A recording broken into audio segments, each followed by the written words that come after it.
प्रवरं मुनीनां पतञ्जलिं प्राञ्जलिरानतोऽस्मि। प्रणामाः सर्वेभ्यः। अस्माभिः एतावत्पर्यन्तम् अ इ उन् इति सूत्रं समापितम्। इतः परम् अग्रे ऋ लृक् इति सूत्रम् आरम्भणीयं वर्तते। अ इ उण् इति सूत्रं स्पष्टं खलु? तत्र केऽपि प्रश्नाः सन्ति वा? स्पष्टं नमस्कारः आचार्य। आमां स्पष्टमस्ति किञ्चित् स्पष्टम्।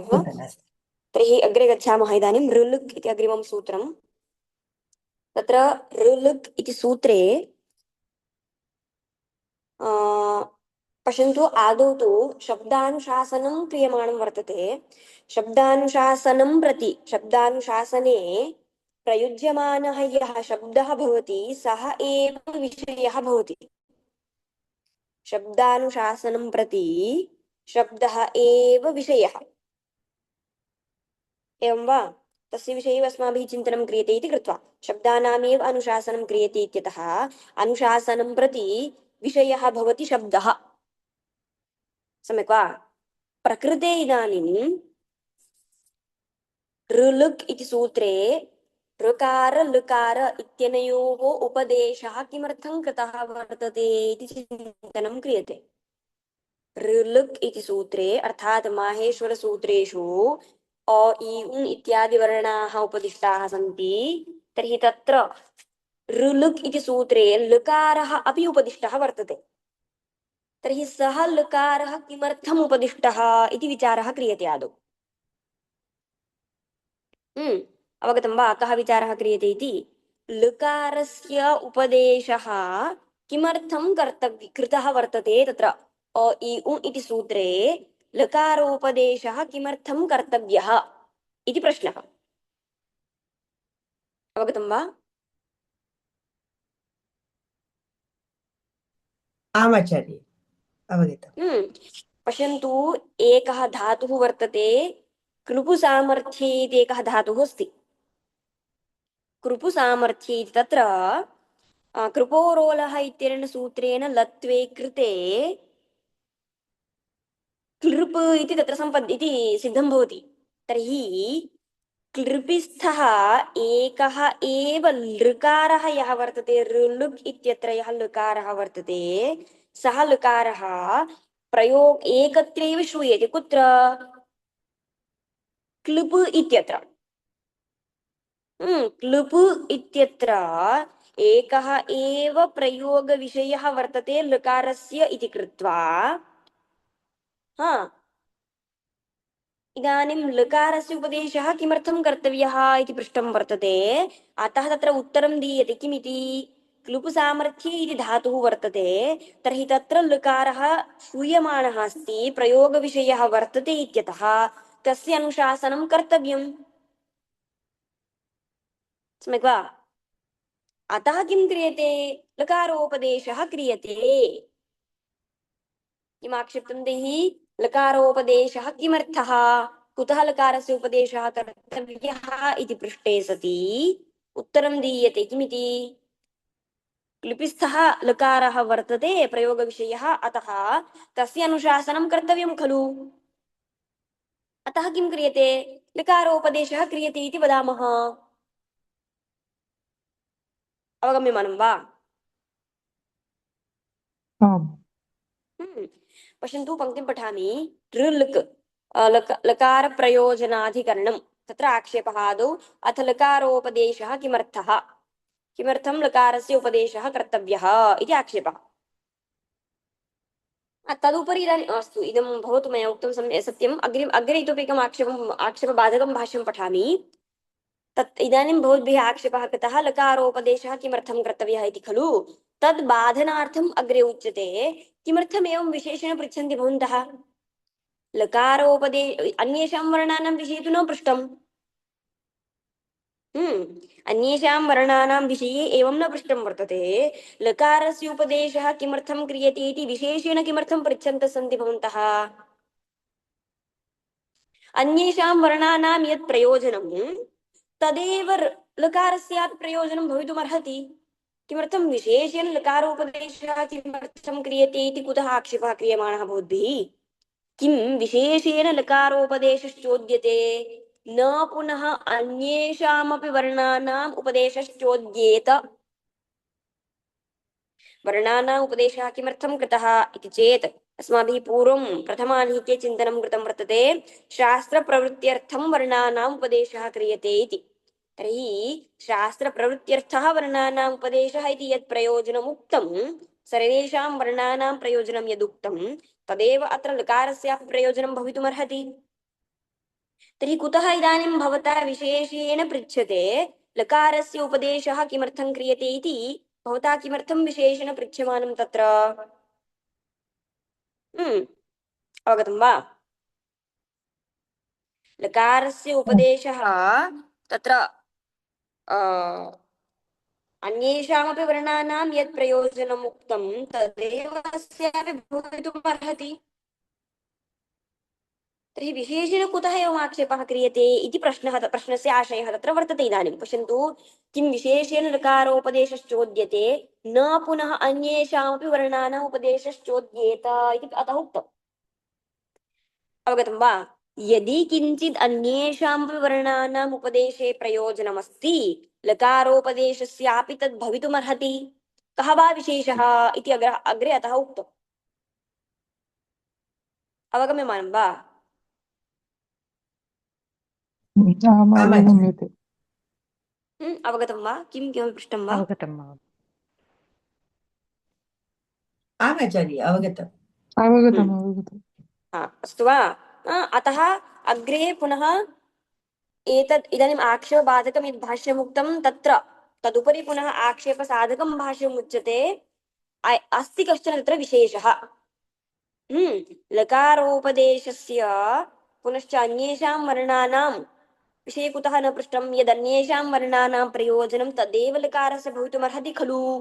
किं कोऽपि विशेषः वर्तते वा इति पृष्टे सति अग्रे समाधानं दीयते, सत्यम् अस्ति विशेषः। कः सः विशेषः इति इतः परम् अग्रे उच्यते। लकारस्य प्रयोगविषयः अल्पीयान् वर्तते। अल्पः एव प्रयोगविषयः लकारस्य। यथा अन्येषां वर्णानां प्रयोगविषयः तथा लकारस्य प्रयोगविषयः नास्ति। अल्पः एव लकारस्य प्रयोगविषयः वर्तते। लकारस्य अल्पीयान् प्रयोगविषयः। कः सः प्रयोगविषयः इति चेत् क्लिपिस्थः यः लकारः सः एकः एव प्रयोगविषयः। अन्यत्र कुत्रापि लकारः न दृश्यते, न श्रूयते। सम्यक् वा? तर्हि प्रयोगविषयः यः वर्तते क्लिपिस्थः लकारः, तत्रापि क्लिपेः कृपु इति वस्तुतः धातुः वर्तते। तस्य लत्वं यदा क्रियते तदा तत्र किं प्राप्यते? क्लिप इति प्राप्यते।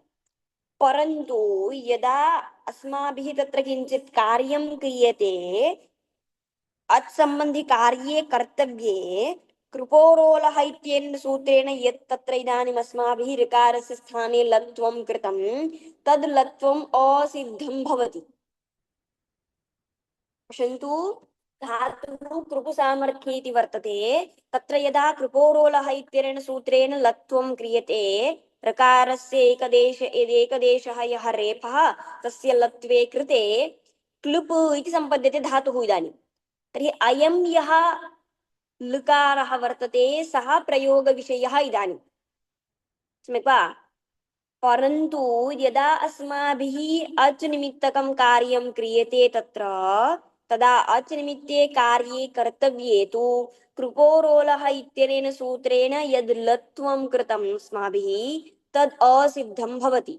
यदि लत्वम् असिद्धं तर्हि तद् कार्यदृष्ट्या तु तत्र ऋकारः एव वर्तते इत्यतः तत् कार्यं ऋकारस्यैव क्रियते, न तु लकारस्य। तर्हि किञ्चित् कार्यमेव नास्ति इदानीम् इति कृत्वा अत्सम्बन्धि कार्यं तु ऋकारस्यैव सिद्ध्यति, न लकारस्य इत्यस्मात् लकारोपदेशः न कर्तव्यः। अवगतं वा? अवगतम्। लकारस्य किञ्चित् कार्यं न क्रियमाणमस्ति इति कृत्वा लकारस्य कार्याभावात् कुतः लकारोपदेशः कर्तव्यः व्यर्थः स्यात् खलु इति आक्षेपस्य आशयः। पंक्तिं पठामि। आक्षेपसाधकभाष्यं पठन्ति वा?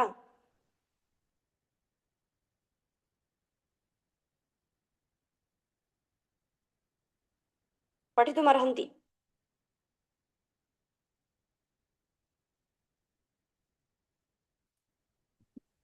अयमस्ति विशेषः।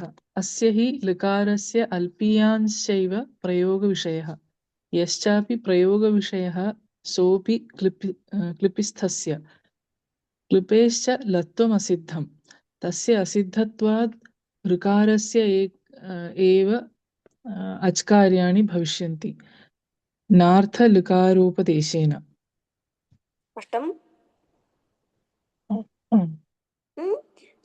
अग्रे प्रदीपं पठन्ति वा?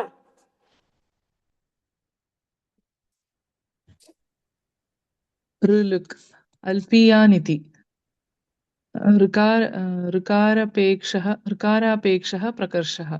ऋकारस्य अल्पः प्रयोगः ततः अल्पस्य अल्पतर इत्यर्थः। अल्पप्रयोगस्यापि कार्यार्थम् उपदेशः कर्तव्यः इति आशङ्क्य आह यश्चापि इति। तत्र ऋकार अवस्थायामेव उदात्तादिषु कृतेषु स्थानेन्तरतमः इति स्थानिसदृश लकारः भविष्यति।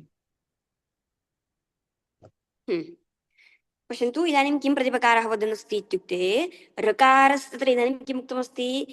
लकारस्य अल्पियान्श्चैव प्रयोगविषयः इति मूले उक्तम्। अल्पियान् इति पदप्रयोगः कृतः वर्तते। सः पदप्रयोगः कुतः कृतः इति चेत् तत्र प्रकर्षं ज्ञापयितुम्। कस्य प्रकर्षः ज्ञाप्यमानः वर्तते इति चेत् ऋकारापेक्षया अस्य न्यूनः वर्तते प्रयोगविषयः इत्यर्थः। ऋकारस्य प्रयोगविषयः अधिकः अस्ति, लकारस्य प्रयोगविषयः न्यूनः वर्तते इति प्रकर्षः, ऋकारस्य प्रकर्षः ज्ञाप्यमानः वर्तते अल्पियान् इत्यनेन पदेन। किमपेक्षया प्रकर्षः इति चेत् ऋकारापेक्षया प्रकर्षः ज्ञाप्यमानः इति आशयः। ऋकारस्य यावान् प्रयोगविषयः तदपेक्षया अस्य न्यूनः प्रयोगविषयः इत्यर्थः। सम्यक् वा? ऋकारस्यापि वस्तुतः न्यूनः वर्तते, तदपेक्षयापि न्यूनः लकारस्य प्रयोगविषयः इत्यर्थः। तर्हि ऋकारापेक्षः अत्र प्रकर्षः ज्ञाप्यमानः वर्तते अल्पियान् इत्यनेन शब्देन। सम्यक् वा? ऋकारस्य अल्पः प्रयोगः ततः अपि अस्य अल्पतरः इत्यर्थः इत्यतः तत्र लिखति प्रतिपकारः। भवतु नाम अल्पः वा प्रयोगविषयः तु वर्तते खलु, एकः वा प्रयोगविषयः अस्ति इदानीं लकारस्य। तर्हि अल्पस्यापि प्रयोगस्य कार्यार्थम् इदानीम् अस्माभिः किं कर्तव्यं? लकारोपदेशः कर्तव्यः एव। भवतु एकः एव प्रयोगविषयः लकारस्य अस्ति इति अङ्गीकुर्मः, एकः वा वर्तते खलु प्रयोगविषयः, तर्हि तत्र कार्यार्थं किं कर्तव्यं? लकारोपदेशः कर्तव्यः खलु इति आक्षेपं कृत्वा इति शङ्कां कृत्वा अग्रे पुनः किं वदति? मूले पश्यन्तु, यश्चापि प्रयोगविषयः सोऽपि क्लिपिस्थस्य इति वदति।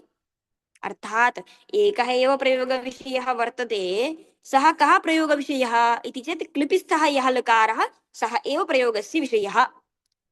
परन्तु तत्र किं क्रियते इति चेत् यद् अस्माभिः लत्वं विहितं वर्तते कृपोरोलः इत्यनेन सूत्रेण, तद् लत्वम् असिद्धं भवति।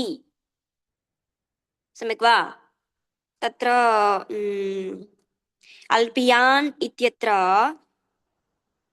अल्पियान् इति किमन्तं शब्दस्वरूपम्?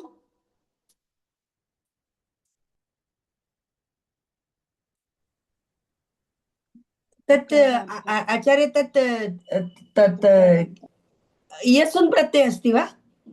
एवं द्विवचन विभज्योपपदे तरबीयसुनौ इति सूत्रमस्ति। सम्यक् वा?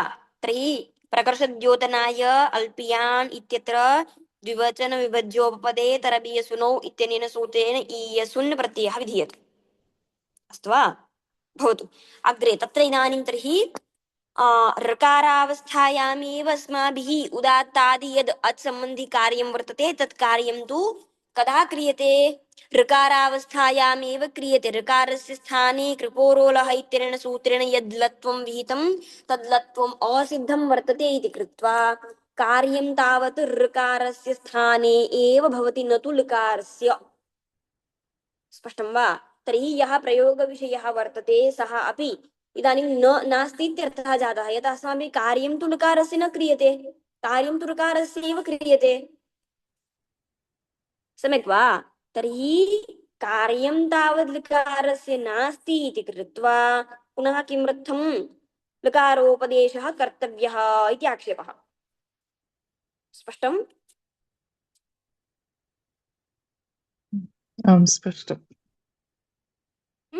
तर्हि इदानीं तत्र कार्यमादौ किं ऋकारावस्थायामेव कार्यं क्रियते ततः अनन्तरं किं भवति कृपोरोलः इत्यनेन सूत्रेण लत्वे कृते स्थानिनः सदृशः यः सः लकारः तत्र आदिश्यते अतः क्लुपु इति अस्मभ्यं श्रवणं भवति परन्तु कार्यं तावद् लकारस्य नास्ति कार्यं तु ऋकारस्य एव वर्तते लत्वम् असिद्धं भवति इति कृत्वा स्पष्टं वा अहम् एकवारं प्रतिपस्य पङ्क्तिं पठामि यदि समन्वयः न भवति तर्हि प्रष्टुं शक्यते ऋलृक् अल्पीयान् इति ऋकारापेक्षः प्रकर्षः ऋकारस्य अल्पः प्रयोगः ततः अपि अस्य अल्पतरः इत्यर्थः अल्पप्रयोगस्यापि कार्यार्थः उपदेशः कर्तव्यः इति आशङ्क्य आह किमिति यश्चापि इति तत्र ऋकारावस्थायामेव उदात्तादिषु कृतेषु स्थानेन्तरतमः इति स्थानिसदृशः लकारः भविष्यति स्पष्टम् आम् अग्रे अग्रे पठन्ति वा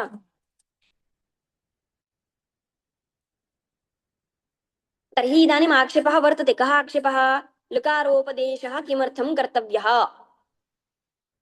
न अपेक्षितः इति आक्षेपे सति अग्रे समाधानवार्तिकं पठन्ति अग्रे पठन्ति वा भाष्यम् अत उत्तरं पठति समाधानवार्तिकं लकारोपदेशो यदृच्छाशक्तिजानुकरण प्लुत्याद्यर्थः लकारोपदेशः क्रियते शब्दार्थो अशक्तिजानुकरणार्थः प्लुत्याद्यर्थश्च शब्दार्थस्तावत् यदृच्छया कश्चित् लुतको नाम तस्मिन् अच्कार्याणि यथा स्युः दध्यलुतकाय देहि मध्वलुतकाय देहि उदङ्लुतको गमत् प्रत्यङ्लुतको अगमत् चतुष्टयी शब्दानां प्रवृत्तिः जातिशब्दाः गुणशब्दाः क्रियाशब्दाः यदृच्छाशब्दाश्चतुर्थाः पश्यन्तु शब्दाः चतुर्धा भवन्ति शब्दानां प्रवृत्तिः चतुर्धा वर्तते कीदृशशब्दाः इति चेत् जातिशब्दाः गुणशब्दाः क्रियाशब्दाः यदृच्छाशब्दाः इति जातिशब्दाः यथा इदानीम् अस्माभिः व्याघ्रः इत्यादि जातिवाचकाः शब्दाः इति उच्यन्ते गुणशब्दाः इत्युक्ते गुणः नीलः कपिलः इति गुणवाचकाः शब्दाः क्रियाशब्दाः यथा गच्छ पठ इति क्रियाशब्दाः एवमेव यदृच्छाशब्दाः यथा डित्थादयः यदृच्छाशब्दः इत्युक्ते किमिति ज्ञायते वा जातिगुणक्रियाशब्दाः तु ज्ञायन्ते प्रसिद्धाः सन्ति यदृच्छाशब्दः इत्युक्ते किमिति ज्ञायते वा किञ्चित् अपभ्रंशः अस्ति वा तत्र माध्यमभाषायाः प्रभावः इति वदामः स्वेच्छया इत्युक्ते वदन्ति इच्छया सम्यक् एवं स्व इच्छया यः शब्दः प्रयुज्यते सः यदृच्छाशब्दः इति उच्यते इदानीं यदा नामकरणं यदा क्रियते तदा अस्माभिः एकं नाम स्थाप्यते कस्याश्चित् परन्तु वयं किं कुर्मः तन्नाम्नि तां न आह्वयामः अपि तु स्व इच्छया अन्यत् किञ्चित् नाम अस्माभिः तस्याः कृते अन्यत् किञ्चित् नाम्ना वयं ताम् आह्वयामः चेत् सः यदृच्छाशब्दः भवति स्पष्टम् इत्युक्ते वस्तुतः तस्य नाम यद् वर्तते तद् नाम त्यक्त्वा अन्यदस्माभिः अस्माकम् इच्छया किञ्चित् नाम्ना यदि आह्वानं क्रियते तर्हि सः शब्दः यदृच्छाशब्दः भवति अवगतं वा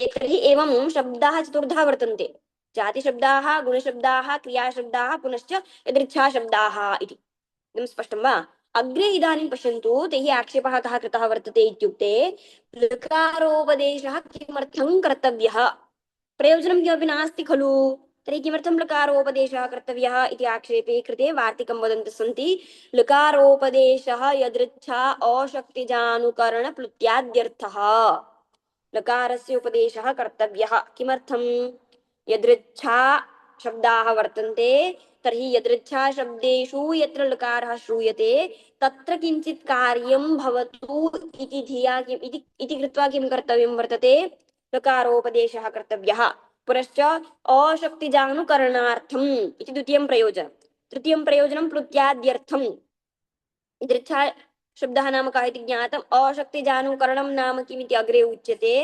प्लुतः प्लुतस्तु ज्ञायते प्लुतस्वरः तर्हि प्लुतस्वरविधानार्थं वा किं कर्तव्यं वर्तते लकारोपदेशः कर्तव्यः इति लकारोपदेशस्य प्रयोजनत्रयम् उच्यमानं यदृच्छार्थं पुनश्च अशक्तिजानुकरणार्थं पुनश्च प्लुत्याद्यर्थम् इति प्रयोजनत्रयं लकारोपदेशस्य अवगतं वा आम् अत्र अशक्तिजानुकरणं नाम यदृच्छा किमिति अग्रे अत्र यदृच्छाशब्दाः चतुर्थाः तस्य कः अर्थः चतुर्थाः इति यदृच्छाशब्दाः चतुर्धाः इति न उक्तं तत्र जातिशब्दः गुणशब्दः क्रियाशब्दाः यदृच्छाशब्दाः चतुर्थाः इत्युक्ते शब्दानां प्रवृत्तिचतुर्था इत्यर्थः तत्र यदृच्छाशब्दाः चतुर्था इति न अस्तु यदृच्छाशब्दानामेव चतुर्था प्रवृत्तिः इति तत्र अन्वयः नास्ति अपि तु शब्दानां प्रवृत्तिः चतुर्धा भवति इति तत्र अन्वयः अस्ति आम् न तत्र यदृच्छा चतुर्थाः वा शब्दः चतुर्थः चतुर्धाः इति चतुर्थाः इति अस्ति चतुर्थाः आम् इत्युक्ते यदृच्छा शब्दः यः सः चतुर्थः इत्यर्थः एवम् जातिशब्दः अवगतम् प्रथमः गुणशब्दः द्वितीयः क्रियाशब्दः तृतीयः यदृच्छाशब्दः चतुर्थः यदृच्छाशब्दाः अधुना चतुर्थाः इति बहुवचनं अवगतम् अस्तु वा तर्हि ये यदृच्छाशब्दाः ये सन्ति तत्र यदृच्छाशब्देषु लकारः वर्तते तत्र किञ्चित् कार्यं भवतु इति धिया किं क्रियते लकारोपदेशः क्रियते इति समाधानं दीयते किमर्थं लकारोपदेशः कर्तव्यः इति आक्षेपे कृते यदृच्छाशब्दाः अशक्तिजानुकरणशब्दः वर्तते पुनश्च तत्र प्लुतादिकं सर्वमपि भवतु इति धिया किं कर्तव्यं वर्तते लकारोपदेशः कर्तव्यः इत्यर्थः यदृच्छाशब्दः कीदृशः इति तत्र दर्शयन्ति यदृच्छाशब्दास्तावत् यदृच्छया कश्चित् लृतको नाम इदानीम् अहं किं करोमि कस्यचित् कृते मम इच्छा वर्तते इति कृत्वा अहं तस्य नाम किमिति आह्वयामि लृतक इति आह्वयामि सम्यक् वा तर्हि यदृच्छाशब्दः यः लृतक इति शब्दः वर्तते तस्मिन् लृतकशब्दे अच कार्याणि भवन्तु इति धिया किं कर्तव्यं लकारोपदेशः कर्तव्यः यथा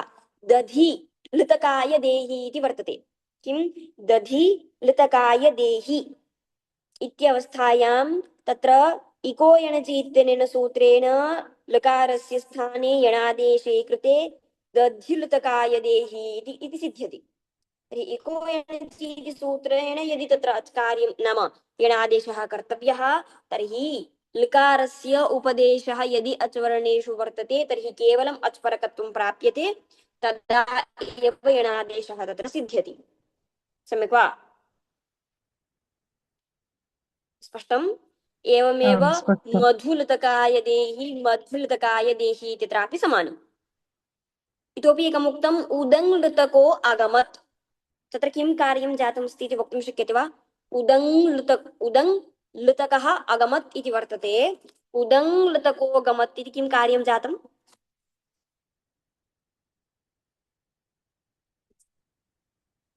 वक्तुं शक्यते वा उदङ्लृतकः इति तत्र वस्तुतः वर्तते परन्तु आचार्य यदा तत्र तत्र किञ्चित् कार्यं क्रियते तदा नमो रस्वादचि हा नमुत् नित्यम् एवं ङुट् नमरस्वादचि आगमः जातः अस्ति। आम् एवं ङमो ह्रस्वादचि ङमुण नित्यम् इत्यनेन सूत्रेण तत्र ङुट् इति कश्चन आगमः विहितः वर्तते। स च आगमः कदा भवति? अच् परे एव भवति। तर्हि उदङ् लृतक इत्यवस्थायां लकारस्य उपदेशः वर्तते इति कृत्वा अचुपरकत्वं प्राप्यते। अतः तत्र किं सिद्ध्यति? ङुडागमः सिद्ध्यति। अचनिमित्तकं कार्यमिदस्ति तत् तत्र इदानीं सिद्ध्यति। सम्यक् वा? उदङ् लृतक अगमत् प्रत्यङ् लृतको अगमत् इत्यत्र उभयत्रापि समानं कार्यं जातमस्ति। स्पष्टं? तर्हि यदृच्छाशब्दः यः वर्तते तत्र एतादृश अच् कार्यार्थं किं कर्तव्यमस्ति? लकारोपदेशः कर्तव्यः वर्तते इति समाधानं दीयते। स्पष्टं?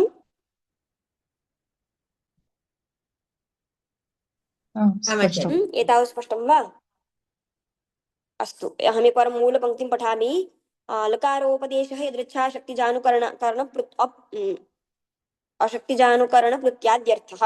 लकारोपदेशः क्रियते यदृच्छाशब्दार्थः अशक्तिजानुकरणार्थः प्रत्याद्यर्थश्च। यदृच्छाशब्दार्थस्तावत् यदृच्छया कश्चित् लतको नाम तस्मिन् अच् कार्याणि यथा स्युः। दध्यलुतकाय देहि, मध्वलुतकाय देहि, उदङ्लुतको अगमत्, प्रत्यङ्लुतको अगमत्। चतुष्टयी शब्दानां प्रवृत्तिः। जातिशब्दाः, गुणशब्दाः, क्रियाशब्दाः, यदृच्छाशब्दाः चतुर्थाः। एतावत् स्पष्टम्? आम् स्पष्टम्। इति भावयामि। एतावत् भवतु, अग्रिमं श्वः अनुवर्तयामि। आचार्य अत्र एका शङ्का अस्ति, पृच्छामि वा? आचार्य यदि यदृच्छा इति पृच्छन्तु। शब्दं यदृच्छा इत्यत्र स्वैच्छया वयं किमपि वदामः, किन्तु आचार्य अत्र ते यदा तत् शब्दाः ग्राह्याः भवति चेत् तत्र तु धर्म वा पुण्यजनकता तु नास्ति खलु। तर्हि स्वयमेव अस्य वयं खण्डनं कुर्मः इति न भवति वा?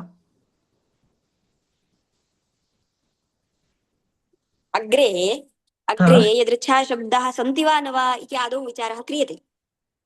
अस्तु यदृच्छाशब्दाः सन्ति वा न वा इति इदानीं खलु भवत्याः आक्षेपः स एव खलु, अस्माभिः उच्चार्यते सः शब्दः तु।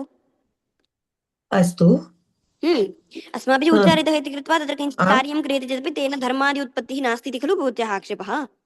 आमामाम् तर्हि यदृच्छाशब्दाः सन्ति वा इत्येव इदानीं मम प्रश्नः। इत्युक्ते मम प्रश्नः अर्थात् तथा न, मम प्रश्नः इत्युक्ते अग्रे चिन्तनमस्ति इति। यदृच्छाशब्दाः सन्ति वा न वा इत्येव अग्रे विचारः अस्ति, तदा तत् स्पष्टं भविष्यति इति भावयामि। आमामां चिन्ता नास्ति आचार्य, अग्रे चिन्तनं कृत्वा पुनः पृच्छामि। अस्तु, यदि तदा स्पष्टं न भवति चेत् तदनन्तरम् उत्तरं प्रयच्छामि तस्य, अस्तु वा? आचार्य चिन्ता नास्ति। धन्यवादः आचार्य, नमस्कारः। अत्र समापयामः कक्ष्याम् अधुना। योगेन चित्तस्य पदेन वाचा मलं शरीरस्य च वैद्यकेन योपाकरोत्तं प्रवरं मुनीनां पतञ्जलिं प्राञ्जलिरानतोऽस्मि। धन्यवादाः सर्वेभ्यः। धन्यवादाः। धन्यवादाः आचार्य, नमस्कारः आचार्य, शुभदिनम्।